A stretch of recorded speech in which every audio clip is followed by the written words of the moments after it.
आप देख रहे हैं लाख टके की बात। नमस्कार, मैं हूं अजय कुमार। आज जरा लीक से हटकर लाख टके की बात में कुछ महत्वपूर्ण बिंदुओं पर आपका ध्यान आकर्षित करना चाहते हैं। नागरिकता संशोधन कानून पर आज पूरा देश उबल रहा है। असम से शुरू हुआ विरोध आज 12 राज्यों के विश्वविद्यालय और उच्च शिक्षण संस्थानों तक पहुंच चुका है। दिल्ली के जामिया मिलिया इस्लामिया यूनिवर्सिटी में रविवार का जो प्रदर्शन था, जो उपद्रव और लाठीचार्ज हुआ, वो उसकी आग थमने का नाम नहीं ले रही। आज इंडिया गेट पर प्रियंका गांधी धरने पर बैठी। ये पूरा विरोध एक कानून को लेकर हो रहा है, जिसमें एक तरफ भारतीय जनता पार्टी की अगुवाई की सरकार है, तो दूसरी तरफ वो तमाम लोग जो आज अपने आप को सरकार के खिलाफ पाते हैं या वो अपने आप को विपक्ष कहते हैं। दूसरे शब्दों में कहें तो एक तरफ हिंदुत्व का बात की पूरी बात सामने रखी जा रही है और एक तरफ गैर सांप्रदायिक हिंदुस्तान की बात सामने रखी जा रही है। यानी कि दो ऐसे प्रतीक हैं जो आज सबसे ज्यादा चर्चा में हैं। एक तरफ महात्मा गांधी और दूसरी तरफ वीर सावरकर। और इसीलिए आज हम एक बहुत बड़ी बहस आपके सामने लेकर आ रहे हैं, जिसमें हमारे साथ दो दिग्गज हमारे साथ मौजूद रहेंगे। हमारे साथ रंजीत सावरकर जी रहेंगे, जो कि वीर सावरकर के पोते हैं, और हमारे साथ तुषार गांधी जी होंगे, जो महात्मा गांधी के परपोते हैं। दो बड़ी शख्सियत के दो बड़े नुमाइंदे आज हमारे साथ हैं। उनके परिवार जन के लोग आज हमारे साथ हैं, क्योंकि आज इस देश में सबसे बड़ी बहस यह है कि क्या हम एक धर्म निरपेक्ष राष्ट्र हैं, या दरअसल आज जिस तरह से सरकार ने सिटीजनशिप अमेंडमेंट एक्ट को अमली जामा पहनाया है, एनआरसी की बात पूरे देश भर में चल रही है और कहा जा रहा है डंके की चोट पर कि देश भर में एनआरसी कराया जाएगा। क्या आज अल्पसंख्यक असुरक्षित है? क्या आज जो देश में आग लगी है, छात्रों की जो चिंताएं सबसे बड़ी हैं, वो चिंताएं अपने आप में सबसे ज्यादा उजागर हो रही हैं। यह तस्वीरें आपको हम दिखा रहे हैं जामिया मिलिया इस्लामिया के लाइब्रेरी की, जहां पर आंसू गैस के जो गोले छोड़े गए हैं दिल्ली पुलिस के द्वारा, वो आप उसकी बानगी देख सकते हैं। तो स्पष्ट है कि आज एक अलग विचारधारा, एक अलग सोच को लेकर पूरे देश भर में चिंता है, जिस पर चर्चा करने के लिए हमारे साथ दो दिग्गज मौजूद हैं। हमारे साथ रंजीत सावरकर साहब मौजूद हैं और हमारे साथ तुषार गांधी जी भी मौजूद हैं। तुषार गांधी जी, शुरुआत मैं आपसे करूं। अगर हम भारत के संविधान के आधार को देखें तो उसकी मूल भावना कहती है कि हिंदुस्तान एक धर्म निरपेक्ष देश है, और ऐसे में सिटीजनशिप अमेंडमेंट एक्ट क्या हमारे संविधान के मूल धारणा का यह अनुमोदन करता है या इसका अनुमोदन करता है, यानी कि इसके विरुद्ध खड़ा है? Tushar Gandhi ji.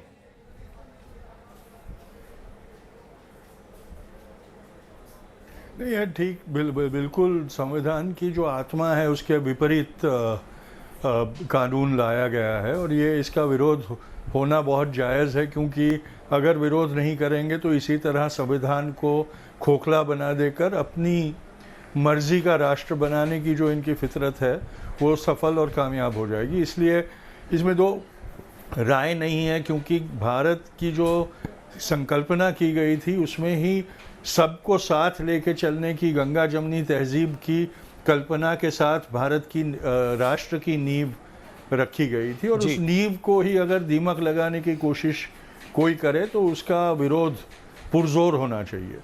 Ranjit Savarkar ji, citizenship amendment act क्या किसी तरह से आपको लगता है कि ये हमारे देश के धर्मनिरपेक्षता के रास्ते में सबसे बड़ा अवरोध हो सकता है, बाधा हो सकती है, या आपको लगता है कि नहीं, ये हमारे संविधान अनुकूल है, संविधान स्वरूप है? जी, भारत ये एक धर्मनिरपेक्ष राष्ट्र है, मगर जब 1947 में पाकिस्तान की निर्मित हुई थी तो पाकिस्तान ये मुस्लिम राष्ट्र बना। आज पाकिस्तान, बांग्लादेश और अफगानिस्तान ये मुस्लिम राष्ट्र है, और 1951 में नेहरू लियाकत अली खान जो समझौता हुआ था, उसमें पाकिस्तान ने गारंटी ली थी कि हम लोग हमारे धार्मिक अल्पसंख्यकों का रक्षण करेंगे, मगर आज वो नहीं हो रहा है। तो ये जो एक्ट है, ये इसलिए वहाँ से शरणार्थी आ रहे हैं बड़ी संख्या में। तो ये शरणार्थी जो है, ये खास एक मुद्दे से आ रहे हैं कि उन्हें वहाँ उनका धर्म स्वातंत्र्य नहीं है, उनके साथ बलात्कार से उनका धर्म परिवर्तन हो रहा है, और ये भारत का ये हमारा हक बनता है कि हम उनका प्रोटेक्शन करें। और इसलिए मुझे नहीं लगता कि भारत के किसी मुसलमान को इससे कोई प्रॉब्लम है, क्योंकि भारत के मुसलमानों को कोई संबंध ही नहीं है इसमें। तो ऐसे में रंजीत जी, छात्रों को क्या हो गया है 13 विश्वविद्यालय में 13 राज्यों में आज आग लगी हुई है। पूरा का पूरा उत्तर पूर्व जल रहा है। असम में जबरदस्त हिंसा है, छात्र सड़कों पर हैं। क्यों विरोध इतना? देखिए, उनको एक भड़काया जा रहा है कि यहाँ के मुसलमानों को अगर उनके पास डॉक्यूमेंट्स नहीं होंगे तो पाकिस्तान भेज दिया जाएगा, मगर ये नामुमकिन है। यहाँ के जो मुसलमान हैं वो यहीं रहेंगे और ये जानबूझकर ये फैलाया जा रहा है कि ये जो है ये मुसलमानों को भारत से निकालने का षड्यंत्र है, तो जो कि सरासर गलत है। ये तो एक्ट इतना कहता है कि 14 तक जो मुसलमान हिंदू जो आए यहाँ पे, हिंदू, बुद्ध, क्रिश्चियन, तो इसमें ये एक धर्म का नहीं है, ये धार्मिक अल्पसंख्यक जो है 3 राष्ट्रों के, उनको नागरिकता देने का ये प्राविधान है। तुषार जी, आप सहमत हैं रंजीत जी से?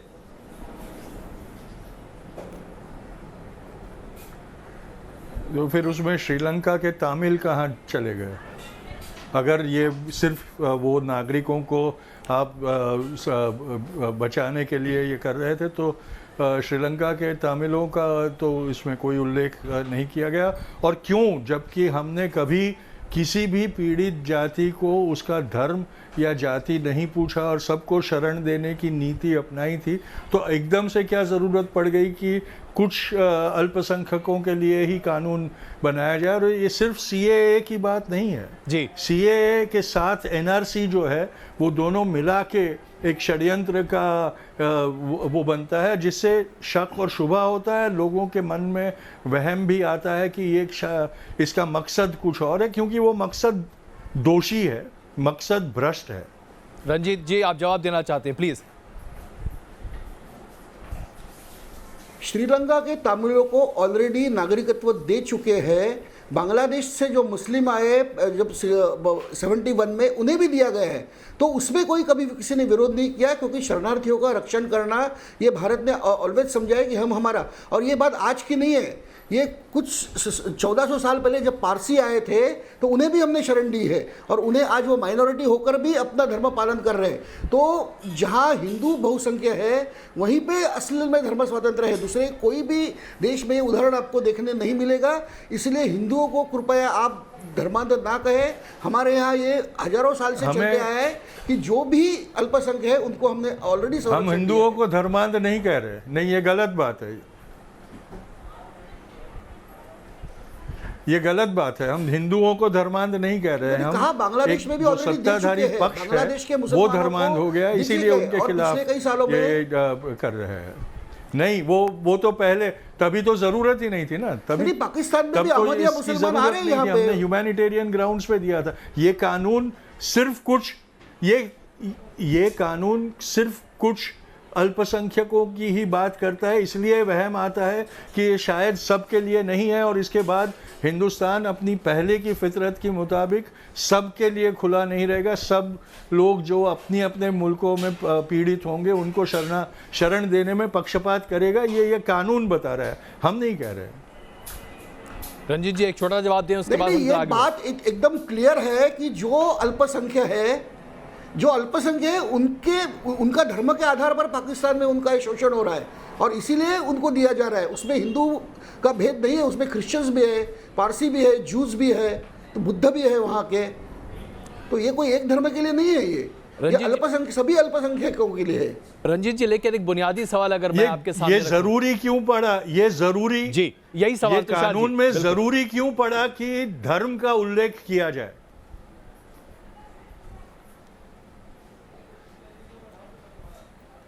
रंजीत जी, नहीं, ये जरूरी इसलिए है कि पाकिस्तान, बांग्लादेश और अफगानिस्तान में धर्म के आधार पर अत्याचार हो रहे हैं। वहां मुस्लिम मेजोरिटी है, तो वो उन पर अत्याचार धर्म के आधार पर नहीं हो रहे। तो धर्म के आधार पर अत्याचार जिन पे हो रहा है उन सबको दिया जा रहा है, और स्पेसिफिक जगह बांग्लादेश के मुसलमानों को भी दिया गया है यहाँ पे नागरिकत्व। ये तो बात ऑलरेडी, और ये घटना के अनुसार ही हो रहा है ये। रंजीत जी, आप इसमें जवाब नहीं दे रहे कि इसमें धर्म लाने की जरूरत क्या थी। आप इसमें जवाब नहीं दे रहे, इसमें धर्म लाने की जरूरत ही। मैं कह रहा हूं ना कि जो जब अत्याचार धर्म के नाम पे हो रहे थे, और 1947 के पहले ये सभी लोग, इनके पूर्वज, ये भारत के धर्म लाने की जरूरत ही कहां थी? अली खान नेहरू समझौते के तहत जवाब दीजिए, इनका अधिकार, इनका संरक्षण करने का मैं दे रहा हूं ना, मैं दे रहा हूं। आप समझना नहीं चाहते हैं। भारत का विभाजन धर्म के आधार पर हुआ था, और नेहरू लियाकत काल समझौते ने हमने जिम्मेदारी ली थी कि पाकिस्तान इनका रक्षण करे, और वो नहीं कर रहा है। आज पाकिस्तान में धर्म के आधार पर, बांग्लादेश में, अफगानिस्तान में धर्म के आधार पर अत्याचार हो रहे हैं। तो और ये खाली हिंदू नहीं है, इसमें क्रिश्चियंस भी है। और मैं तो कहता हूँ कि जब अब ये लोगों को आने नहीं दिया गया, यानी अब आप ये कह रहे हैं कि पाकिस्तान में अत्याचार धर्म के नाम पे हो रहे हैं, इसलिए हिंदुस्तान में भी धर्म के नाम पर हम पक्षपात करेंगे। हमारे दलित भाई बहन, यानी आप पाकिस्तान बनाना चाहते हैं, ये कहिए ना आप। और मुसलमान, आपका कहना है मुसलमानों को नहीं मिलती है क्या नागरिकता? 500 से ज्यादा हम पाकिस्तान का अनुकरण करने जा रहे हैं, ऐसा स्पष्ट कर दीजिए। आप देखो, नहीं, हम उनको संरक्षण दे रहे, वहां के हिंदुओं को यहाँ आने का पूरा अधिकार है। अब पाकिस्तान का अनुकरण कर रहे हैं, जो आपके हम पाकिस्तान बनाना चाहते हैं, ऐसा कह रहे हैं क्या? भारत का विभाजन। आप मुझे अभी का जवाब दीजिए ना रणजीत जी। आप मुझे ट्विस्ट मत कीजिएगा। आप ट्विस्ट पाकिस्तान बनाना चाह रहे हैं क्या हिंदुस्तान को? समझना नहीं चाहते आप। देखो जो समझना चाहता है, स्पष्ट बात है, आप जवाब दीजिए। आप समझना नहीं चाहते, आप बार बार मेरे शब्द ट्विस्ट कर रहे हैं। क्योंकि आप ये कह रहे हैं कि पाकिस्तान में हो रहा है, इसलिए हम कर रहे हैं। आपका कहना है कि अफगानिस्तान से जो सिख बंधु आप ये कह रहे हैं कि पाकिस्तान में हो रहा है, इसलिए हम कर रहे हैं। अफगानिस्तान से दिल्ली में रह रहे, वो धार्मिक अत्याचार नहीं है उनके ऊपर? नहीं, जिन पे धार्मिक अत्याचार हो रहे हैं उन सबको हम रक्षण देंगे। और आपका कहना है रंजीत जी, मैंने कहा रंजीत जी, हम एक और बड़े मुद्दे पर चर्चा करना चाहते हैं, लेकिन उससे पहले एक सवाल मेरा आपके सामने। रंजीत जी, धर्म और जाति को क्यों लाया गया? बिल्कुल, एक सवाल रंजीत जी मेरा आपके सामने। पाकिस्तान एक ऐसा देश है जो हिंदुस्तान के नाखून के बराबर भी नहीं है, कानी अंगुली के नाखून के बराबर भी नहीं है। उसकी अर्थव्यवस्था हिंदुस्तान के आसपास नहीं पटकती। वो एक कट्टरपंथी समाज है, एक बहुत ही इस्लामिक घोर निंदनीय समाज है। ऐसे समाज की तुलना हिंदुस्तान के साथ करके क्या हम अपने महान देश का अपमान नहीं कर रहे? नहीं, तुलना कहाँ कर रहे हैं? मैं कह रहा हूं कि वहां के जो अत्याचार पीड़ित लोग हैं, वहां उन्हें हम संरक्षण दे रहे हैं। मैंने कहा मैं तो कहता हूं कि भारत के जो मुसलमान हैं, और आप देखो कि भारत की सेना में भी काफ़ी मुसलमान हैं। मैं आपको एक जानकारी नहीं बताता हूं कि सर्जिकल स्ट्राइक में शामिल कई मुसलमान सैनिक थे। जो यहाँ पे देशभक्त हैं, वो सभी समान है। और हमारा ये कहना है कि धर्म ये निजी चीज़ें, ये अपने घर में रहिए। और भारत में ये अत्याचार नहीं होते, होना नहीं चाहिए। कहीं हो रहे होंगे तो वो गलत बात है, मगर कानून में क्यों अत्याचार हो रहे हैं, वो उनका कानून में धर्म का बात वो यहाँ पे आ गए। तो उनको एक स्पेसिफिक ग्रुप के लिए, देखो ये बार बार एक स्पेसिफिक ग्रुप के लिए ऐसे किए गए प्राविधान, और ये एक स्पेसिफिक ग्रुप के लिए प्रोविजन है ये, तो क्या नहीं देना चाहिए उनको? आप कहो मत दो, या फिर आप उनको बुनियादी मिलने के लिए आप वर्डिंग दो, क्या वर्डिंग देना चाहिए? यूनिफॉर्म रखो ना।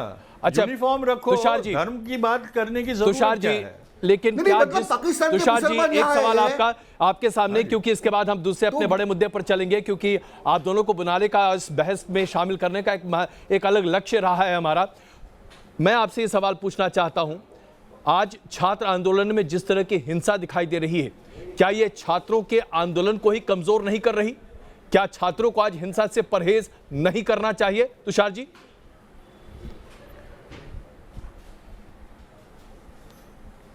देखिए, हिंसा कोई भी आंदोलन में आती है तो वो आंदोलन कमज़ोर हो जाता है। पर आपको ये भी समझना होगा कि छात्र युवा है, उनका जो जुस्सा, उनका खून गर्म होता है। लेकिन मैं निंदा करता हूँ कि अगर हिंसा हुई है तो उसकी निंदा पुरजोर होनी चाहिए। लेकिन उसी तरह से पुलिस ने जिस तरीके से बहुत ही ब्रूटल व्यवहार किया है छात्रों के साथ, और विद्यापीठों में घुसकर जिस तरह से अत्याचार किया है, उसकी भी निंदा करनी चाहिए। क्योंकि हम पुलिस स्टेट नहीं है, हम एक डेमोक्रेसी है, और डेमोक्रेसी में नागरिकों को विरोध करने का अधिकार है।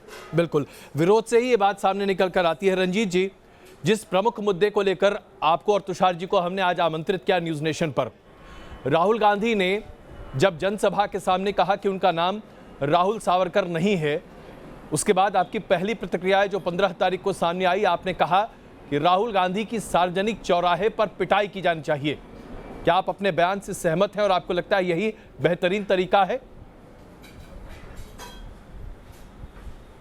नहीं, मैंने उद्धव ठाकरे ने जो बयान दिया था उसे दोहराया कि उद्धव ठाकरे महाराष्ट्र के मुख्यमंत्री शिवसेना के हैं जो आज कांग्रेस के साथ है, उन्होंने ऐसा बयान दिया था। तो मेरा ये कतई कहना नहीं है कि कोई कानून हाथ लेना चाहिए। उन्होंने कहा था, मैंने याद दिला दी उनको, और मैंने आगे ये भी कहा कि आज आप मुख्यमंत्री हैं तो आप कानून का इस्तेमाल करो और उनके विरुद्ध कार्रवाई करो। राहुल गांधी के विरुद्ध क्यों कार्रवाई की जानी चाहिए? सिर्फ इसलिए क्योंकि उन्होंने सावरकर जी का अपमान किया, या आपको लगता है कि उन्होंने एक ऐसे स्वतंत्रता सेनानी के बारे में अपशब्दों का इस्तेमाल किया अपने अंदाज में जो आज आपको अपशब्द लग रहे हैं? क्या वजह है कि आपकी प्रतिक्रिया इतनी तीखी है? देखिए, मेरा कहना है किसी भी राष्ट्र पुरुष का अपमान नहीं होना चाहिए। हमारे विचार विरुद्ध हो सकते हैं, मगर विचार विरोधी होने से कोई राष्ट्रद्रोही या कोई ये नहीं बनता। और सावरकर जी के बारे में उनके जो आक्षेप है उनका मैं कई बार डॉक्यूमेंटेड, जिसको हम प्राइमरी सोर्सेस कहते हैं, जो ब्रिटिश रिकॉर्ड है, कहीं पे भी सावरकर ने माफ़ी मांगी नहीं है। उनके वो रिकॉर्ड पे है सब चीज़ें। और ब्रिटिश गवर्नमेंट ने उधर कहा है, उधर ब्रिटिश होम मिनिस्टर ने, कि देयर इज नॉट रिग्रेट और रिपेंटेंस इन हिज लेटर्स। तो ये माफ़ी नहीं है। तो ऐसी गलत बातें जब कहते हैं, और भाई सभी राष्ट्र पुरुषों का, अगर मैं महात्मा गांधी जी का मार्ग मुझे मान्य नहीं है, मगर मैं उनको राष्ट्रद्रोही नहीं कह सकता मैं। तो ये सभी राष्ट्र जो भी राजपुरुषों का अपमान करें, हम राष्ट्र पुरुषों का, उनके अगेंस्ट एक प्रोविजन है कायदे में कि राष्ट्र पुरुषों का अपमान के लिए एक सरकारी प्रोविजन है, उसका इस्तेमाल करें। तुषार गांधी जी, आपका एक बयान मैं आपको पढ़कर बताता हूं। सावरकर माफीनामा लेखक थे, आजादी के सिपाही नहीं। आप अपने बयान पर आज भी कायम हैं?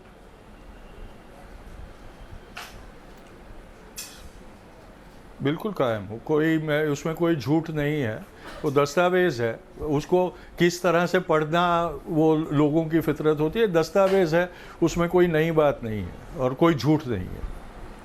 रंजीत जी, और उसमें अपमान भी नहीं है।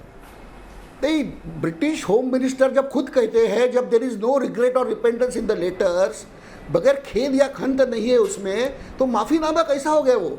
और उनके तो फिर माफी क्यों दी?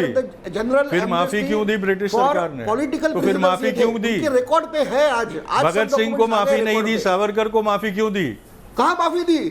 माफी कहाँ दी? 14 साल जेल में रखा उनको, उसके बाद 13 साल बंद करके रखा। अगर माफी मांगते तो इमीडिएट नहीं दी, वही तो कह रहा हूँ। मैं आपको कहना चाहता हूँ माफी तो दी, कंडीशनल रिलीज, देखो कंडीशन एक्सेप्ट की है, और कंडीशन बार माफी मांगने पर माफी तो दी, पेंशन भी दी, कंडीशन एक्सेप्ट की थी। Same condition not to take part in the politics was accepted by Nehru in 1935। आप नेहरू को भी फिर बोलिए, देखो ये बात नहीं, कंडीशन एक्सेप्ट करना है, वो टाइम में सभी लोगों ने की थी, सभी क्रांतिकारियों ने। मैं बोलता हूँ ऑन रिकॉर्ड, नेहरू ने तो पार्टिसिपेट किया था, कंडीशन एक्सेप्ट। पंडित जी ने तो आजादी के हर जंग में पार्टिसिपेट किया था। नहीं, नेहरू ने, पंडित जी ने आजादी की हर जंग में पार्टिसिपेट किया था। झूठ मत बोलिए। उसके बाद भी उन्होंने क्विट इंडिया मूवमेंट में भी किया था, इसीलिए उनको जेल हुई थी। इंदिरा गांधी बोलती है, महात्मा गांधी बोलते हैं, महात्मा गांधी ने ये कहा है कि सावरकर को तो पेंशन दी गई थी। आप अपने परदादा को झूठा ठहरा रहे आज यहाँ पे।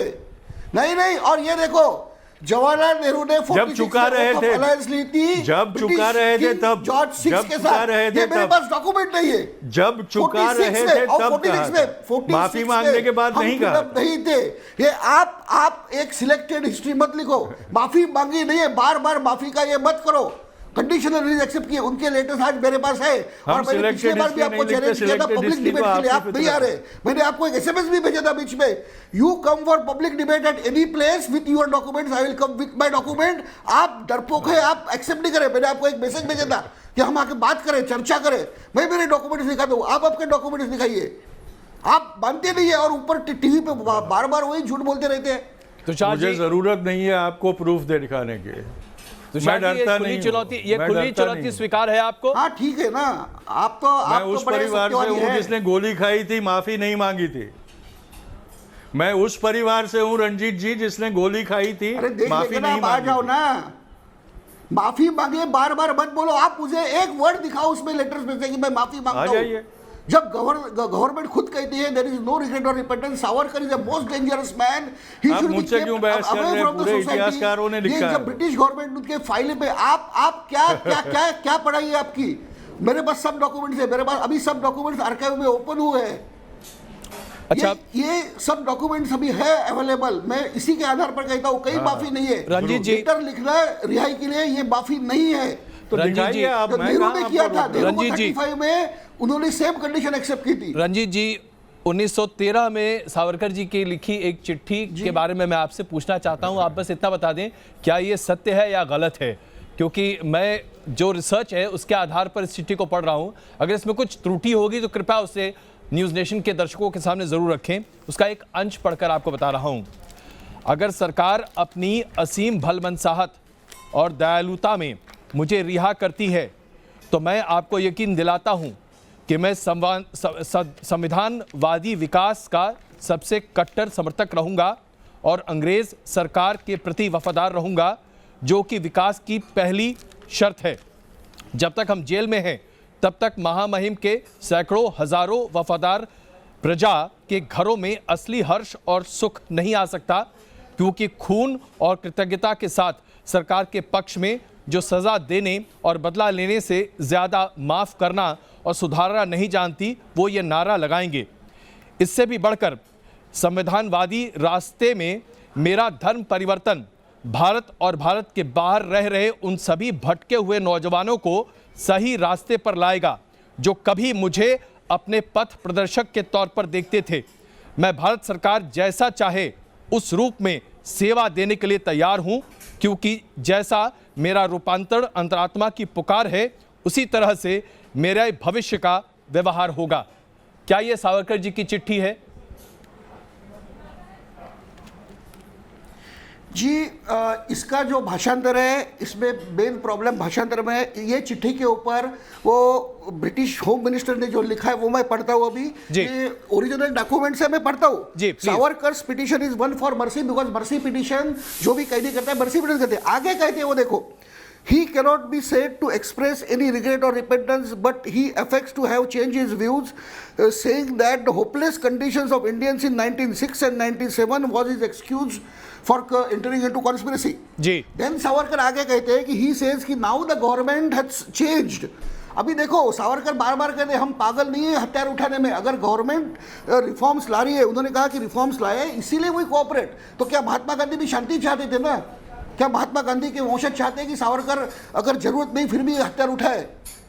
ये देखो, एक छोटा जवाब तुषार जी, पागल नहीं थे। एक तो छोटा जवाब है कि अगर गवर्नमेंट ये पढ़िए तो वो और आगे क्या करते, मैं पढ़ता हूँ उनकी इसमें गवर्नमेंट के क्या है जी, गवर्नमेंट के रिएक्शन क्या है उसके लेटर के ऊपर, वो पढ़िए ना। वो बोलते हैं कि in case of Savarkar, it is quite impossible to give him any liberty here. I think he would escape from any Indian jail. So important a leader he is that the European section of Indian anarchists would plot to have escape वगैरह वगैरह। बिल्कुल आगे बोलते हैं नहीं देखिए, Savarkar is so dangerous that he should be incarcerated for the life. Savarkar ji की चिट्ठी पर बात कर रहे हैं। उनके लेटर में ब्रिटिशों की रिएक्शन है। आपने चिट्ठी का हवाला दिया इसलिए मैंने वो चिट्ठी का एक अंश पढ़कर बताया, उसका आप भी अनुमोदन कर रहे हैं। तुषार जी एक प्रतिक्रिया आपकी, इतना ही वक्त मेरे पास बचा। वो भाषांतर का प्रॉब्लम है, ये धर्म परिवर्तन वगैरह ये भाषांतर है। ये देखो जी प्लीज तुषार जी प्लीज। नहीं ब्रिटिश क्या कहते हैं उसके ऊपर, उसका मतलब समझिए ना। आप सिलेक्टेड लाइंस मत कोट कीजिए। आपने सत्य पढ़ लिया, मैं क्या करूं और क्या बढ़ा सकता हूं? ब्रिटिश गवर्नमेंट कहती है उसके ऊपर, ब्रिटिश गवर्नमेंट कहती है इसमें माफी नहीं है। ब्रिटिश गवर्नमेंट जब कह रही है माफी नहीं है, हम नहीं करते वैसा। हमें हमारे सत्य पे भरोसा है, इसलिए हम कभी बौखला नहीं जाते। आप एक्सपर्ट है, हमें हमारे सत्य के ऊपर इतना भरोसा है कि हमें कभी भी ब्रिटिश सरकार की शरणागति नहीं लेनी पड़ती है। आपको ब्रिटिश सरकार का सर्टिफिकेट हमें नहीं है। पूरी पढ़ के दिखाता हूं। हम तो ब्रिटिश सरकार के सर्टिफिकेट के कायल ही नहीं है, हम मानते ही नहीं है। तो आप ही कर सकते हैं। अगर ब्रिटिश सरकार सर्टिफिकेट दे तो हम तो अपमान। मैं आप दोनों से क्षमा चाहूंगा, मेरे पास बहस के लिए इतना ही वक्त था, लेकिन अभी खुली चुनौती रंजीत जी की है और तुषार जी उसे स्वीकार भी कर रहे हैं। उम्मीद है कि एक खुली बहस इस मुद्दे पर जरूर होगी। सावरकर जी के नाम पर जो बहस चल रही है, खास करके राहुल गांधी के बयान के बाद, आप दोनों इस चर्चा में हमारे साथ आए, आपका बहुत धन्यवाद। और हम एक बार फिर कहना चाहेंगे, वीर सावरकर का नाम सुनहरे अक्षरों में भारतीय इतिहास में लिखा गया है, लेकिन उनके जीवनी पर जो बहस हो रही है वो एक राजनीतिक बहस जरूर हो सकती है। आज़ादी के संग्राम में उनके योगदान पर कोई भी सवाल या खड़े नहीं कर पाएगा, ये बात बिल्कुल स्पष्ट मानी जा सकती है। हम यहाँ पर एक छोटा सा ब्रेक ले रहे हैं, तुरंत वापस आ रहे हैं। लाख टके की बात जारी है।